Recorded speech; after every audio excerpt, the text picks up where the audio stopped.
Conservative commentator and activist Charlie Kirk assassinated while speaking at Utah Valley University today. Kirk was on a speaking tour visiting college campuses across the country. Today's event brought in thousands of supporters and opponents to debate issues ranging from religion to gun rights. Around 12:20 today, Kirk was answering a question, we're told, about perpetrators of mass shootings when this happened. Counting or not counting gang violence? We slowed down and paused that video for you. We understand it's very sensitive. Authorities confirmed Kirk died a few hours after that video was taken. A witness who was in the front row tells us what she saw from her perspective.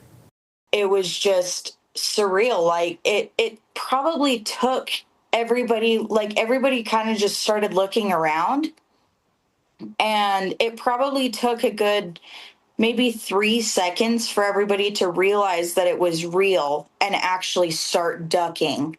And then I don't know who it was, but people just started screaming and telling us to run, run, run. She shared with us a glimpse of what she saw today. She tells us that image of Kirk right after he was shot is now burned into her mind. Well, tonight we are bringing you team coverage, the latest on the assassination of Charlie Kirk. Our Mackenzie Diaz has spent the evening at a vigil for Charlie Kirk, speaking with mourners there. But first, our Jordan Tracy is live in Orem with more on the aftermath of the shootings. What happened since? Jordan, we know you've been there for hours. Tell us the latest on what you've seen, what you've heard, and what's happening now.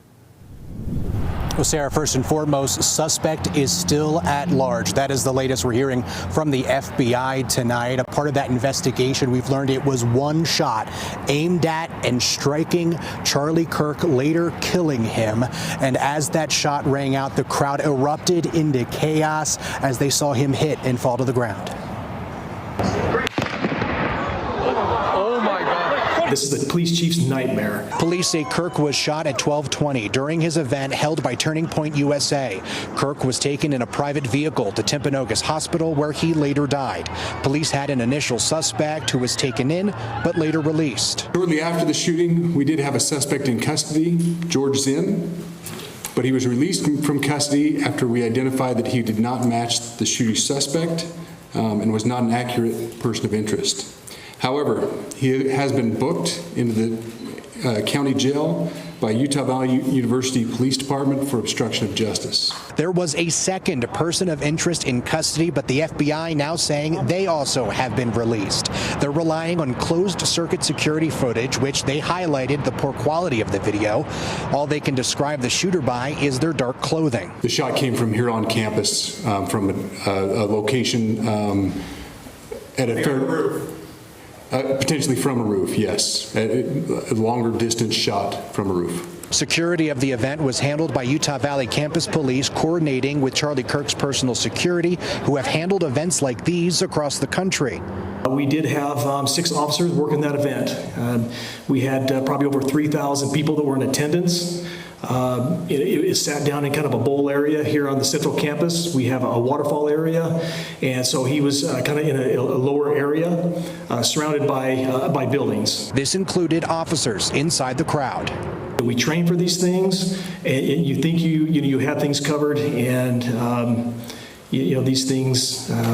Unfortunately, they happen. You try to get your bases covered, and unfortunately today we didn't. And again, that manhunt continues tonight. The FBI scrubbing through all digital media clips that they've been finding on the internet, or as well as witnesses sending in video as well. And as I mentioned, relying on that closed circuit security footage from the campus of UVU. But again, that manhunt continues tonight, guys. Yeah, we appreciate those updates, Jordan. And we understand there are obviously many questions, many have, and we're waiting for answers on those. Can you tell us the latest? We know you spoke with law enforcement earlier. When can we expect maybe a bit more updates, a bit more information on some of these questions? Yeah, a lot of the investigation at this point, Sarah, has been very tight-lipped. They've been sending email press releases to the media, but in fact, if you follow along with the FBI Director Kash Patel's X account, sometimes he's posting updates before we're even getting the official update to our email. We're also learning that they expect to have a potential update for us at 7 a.m. tomorrow right here on the campus, and we will cover that for you and get you the latest information when we can. Reporting in Orem, Jordan Tracy, ABC 4 News.